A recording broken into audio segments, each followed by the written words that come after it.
हाँ जी बच्चों, अपने पिछले लैक्चर में ਆਪਾਂ indole the method of preparation study ਕੀਤੀ ਸੀ। ਹੁਣ ਅਸੀਂ ਉਸਦੇ ਕੈਮੀਕਲ ਰਿਐਕਸ਼ਨਸ ਔਰ ਪ੍ਰੋਪਰਟੀ ਸਟੱਡੀ ਕਰਨੀ ਹੈ। ਤਾਂ ਉਹਨਾਂ ਦੀ ਪ੍ਰੋਪਰਟੀ ਸਟੱਡੀ ਕਰਨ ਤੋਂ ਪਹਿਲਾਂ ਕਿਉਂਕਿ ਸਭ ਤੋਂ ਮੇਨ ਚੀਜ਼ ਇਹ ਹੈ ਕਿ ਸਾਰੇ ਕੰਪਾਊਂਡਸ ਐਰੋਮੈਟਿਕ ਹੈ, ਤਾਂ ਇੱਕ ਜਨਰਲ ਜੋ ਐਕਸਪੈਕਟੇਸ਼ਨ ਹੈ that is electrophilic substitution reaction. ਤਾਂ ਅਸੀਂ ਇਹ ਦੇਖਣੀ ਹੁੰਦੀ ਹੈ ਮੇਨਲੀ ਕਿ ਜੋ ਇਲੈਕਟ੍ਰੋਫਾਈਲ ਹੈ ਉਹ ਕਿੱਥੇ ਅਟੈਚ ਹੋਏਗਾ, ਰੈਜ਼ੋਨੈਂਸ ਕਿਸ ਤਰ੍ਹਾਂ ਹੁੰਦੀ ਹੈ। ਸੋ ਇਹ ਸਾਰੇ ਪ੍ਰੋਪਰਟੀਜ਼ ਅਸੀਂ ਸਟੱਡੀ ਕਰਨੀਆਂ ਹੁੰਦੀਆਂ। ਤਾਂ ਅਗਰ ਅਸੀਂ ਇਸਦੀ ਰੈਜ਼ੋਨੇਟਿੰਗ ਸਟਰਕਚਰ ਦੇਖੀਏ, ਸੋ ਇਹ ਹੈ ਸਾਡੇ ਕੋਲ इंडोल और इत्थे लोन पेयर है। तो रेजोनेंस के थ्रू जी इलैक्ट्रॉन डेंसिटी जा रही है रिंग दे विच, ओह इत्थे पॉजिटिव चार्ज और इत्थे negative charge. So this is 1 2 3। So third position ते नैगेटिव चार्ज जोड़ा या इलैक्ट्रॉन डेंसिटी जा रही है, तो इसका मतलब जो इलैक्ट्रोफाइल है वो थर्ड पोजीशन ते जाके अटैक करेगा। इस तो बाद इसकी एक होर रेजोनेटिंग स्ट्रक्चर है जिस दे विच ये नैगेटिव चार्ज पोजीशन 3 ते ही रहेगा इस तरीके नाल, और ਜਿਹੜੇ ਪਾਈ ਇਲੈਕਟ੍ਰੋਨ ਡੈਂਸਿਟੀ ਬੈਂਜ਼ੀਨ ਰਿੰਗ ਵਿੱਚ ਹੈ ਉਸ ਦੇ ਬੌਂਡਸ ਨੂੰ ਅਸੀਂ ਆਲਟਰਨੇਟ ਕਰ ਦਾਂਗੇ। ਸੋ ਇਹੀ ਰੈਜ਼ੋਨੇਟਿੰਗ ਸਟਰਕਚਰਸ ਬਣਦੇ ਨੇ ਕਿਉਂਕਿ ਬੈਂਜ਼ੀਨ ਰਿੰਗ ਦੀ जो एरोमेटिसिटी है इस तरीके ਨਾਲ रिटेन रहती है। अगर ये इलैक्ट्रॉन डेंसिटी इधर जाएगी तो इसका एरोमेटिक करैक्टर है it will lose its aromatic character. So इसका मतलब की है कि अगर असी देखिए ये पायरोल रिंग जो है वो फ्यूज्ड है बेंजीन रिंग नाल, बट क्योंकि पायरोल रिंग है तो काफ़ी रिएक्शन इसके पायरोल दे नाल मैच होंगे, बट कुछ डिफरेंस भी होएगा because it is fused with benzene ring. और वो डिफरेंस के जो मेन डिफरेंस है वो यही है कि अगर असी पायरोल जो रिएक्शनस पढ़े सी उस दे विच इलैक्ट्रोफिलिक सबस्टिट्यूशन रिएक्शनस जोड़े सी दे वर preferably at position number 2, but when pyrrole is fused with aromatic ring then electron density is more at position number 3. So instead of electrophilic substitution reaction at position number 2, in case of pyrrole, we are having electrophilic substitution reactions at position number 3 in case of indole। और अगर ये position block हो जाती है तो reaction जोड़ा है second position ते होंगे, और अगर दोनों ही पोजीशंस ब्लॉक्ड है only then substitution can occur on the benzene ring. So ये चीज़ों का ध्यान रखना है। और इसका जोड़ा मैकेनिज़म है इलैक्ट्रोफिलिक सबस्टिट्यूशन रिएक्शन का वो बिल्कुल असी उस तरीके नाल करना है जिस तरह कि बेंजीन रिंग विच पढ़ते हैं। First step is generation of electrophile. So मान लो साडे कोल कोई भी कंपाउंड है ई और उस नाल कुछ भी ग्रुप लग्या होया है, या इसनों ए बी भी लिख सकते हैं। ई मैं इलैक्ट्रोफाइल शो कर रही हैं, जो नैगेटिव पार्ट इस जाएगा उसनों मैं न्यूक्लियोफाइल की तरह शो कर दिता है।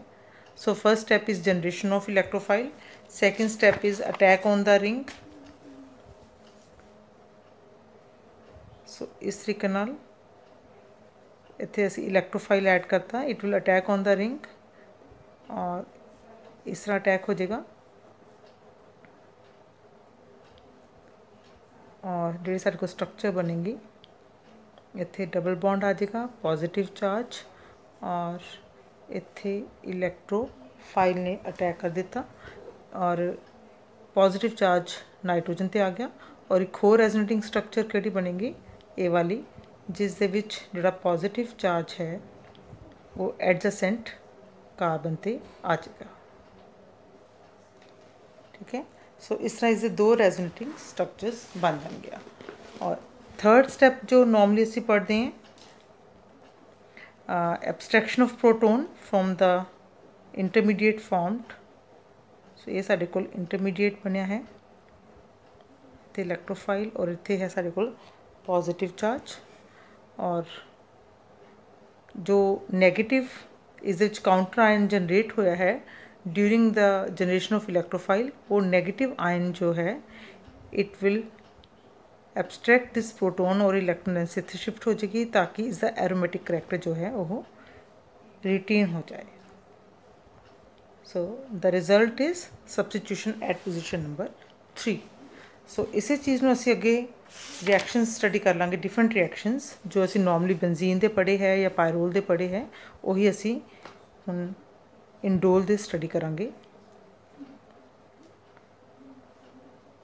जिस तरह की फर्स्ट रिएक्शन है नाइट्रेशन, तो नाइट्रेशन असी माइल्ड कंडीशन के भी पढ़ सकते हैं जिस तरह कि ईथाइल नाइट्रेट,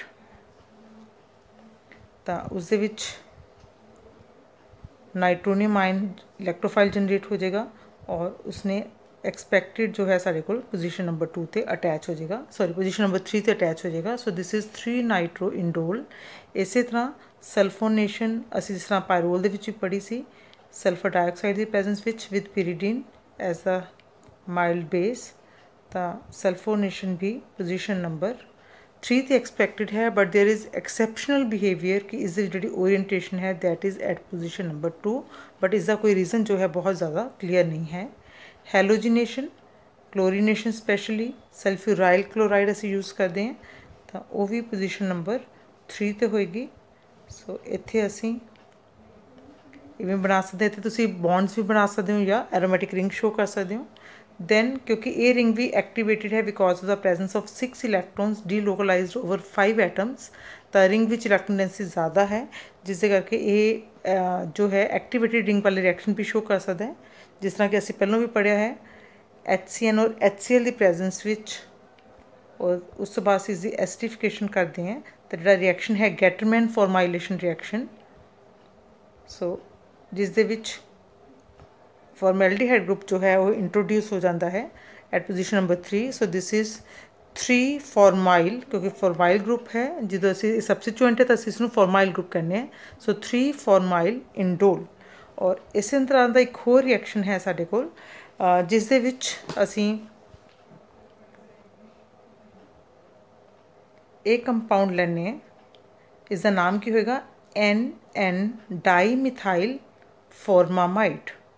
सो अगर असी नाइट्रोजन के उपर 2 हाइड्रोजन लगा दिए तो यह फॉर्मामाइड बन जाएगा, फॉर्मिक एसिड तो फॉर्मामाइड, बट नाइट्रोजन के 2 मिथाइल ग्रुप लगे हैं NN डाईमिथाइल फॉर्मामाइड, जिसनों असी शॉर्ट फॉर्म विच DMF भी कहने हैं। सॉल्वेंट है बहुत इंपॉर्टेंट जोड़ा कि NMR विच भी यूज़ होता है डीप्रोटोनेट करके। सो डाईमिथाइल फॉर्मामाइड और POCl3 दी प्रेजेंस विच अगर असी एसिडिफिकेशन कर दिए बाद दे विच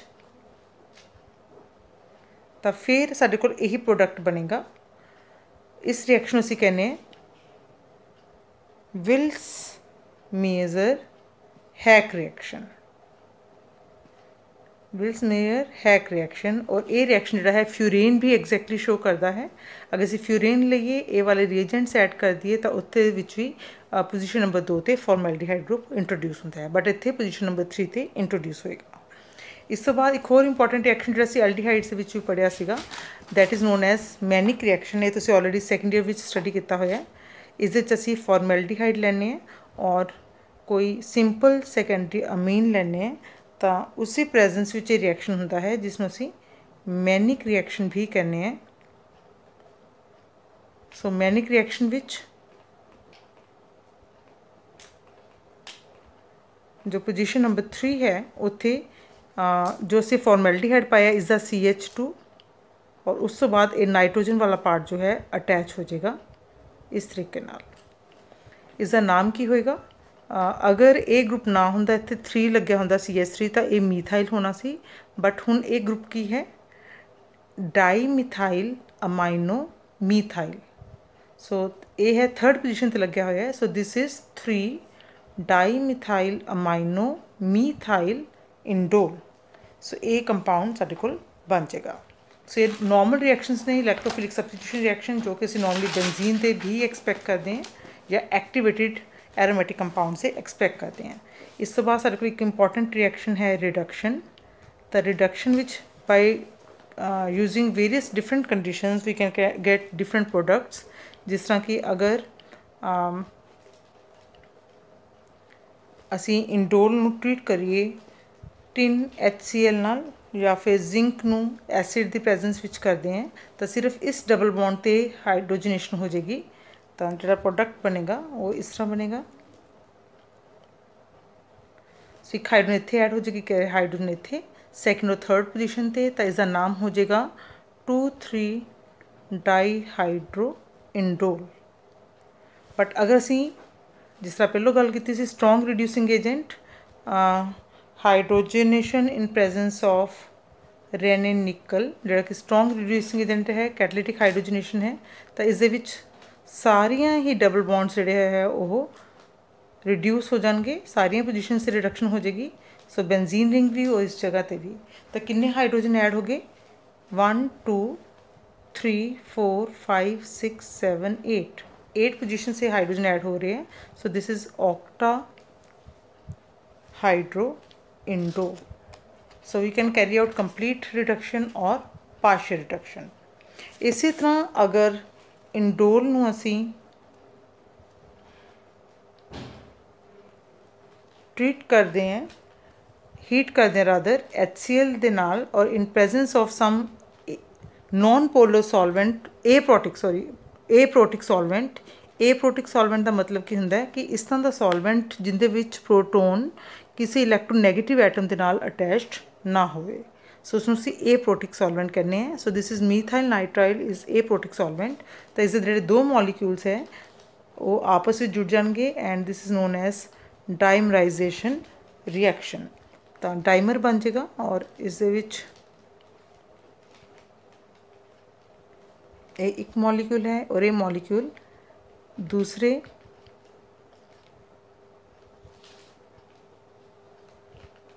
इंडोल दे नाल अटैच हो जाएगा, इस तरीके नाल अटैच हो जाएगा तो साढ़े कोल डाइमर बन जाएगा।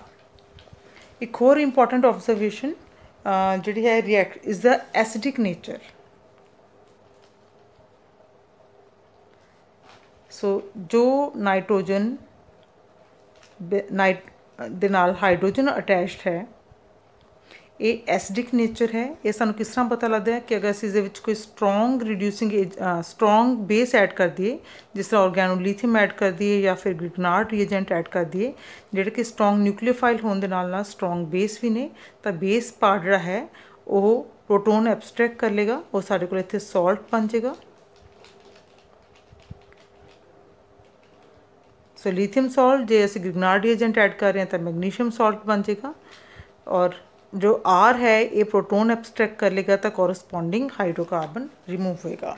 सो जिहड़ा साडे कोल लिथियम सॉल्ट बनया है इंडोल दा when it is treated with dry ice. Normal जो असीं ऑर्गेनोलिथियम कंपाउंड की रिएक्शन है, dry ice means solid carbon dioxide, उस नाल ट्रीट करिए in presence of anhydrous ether as solvent तो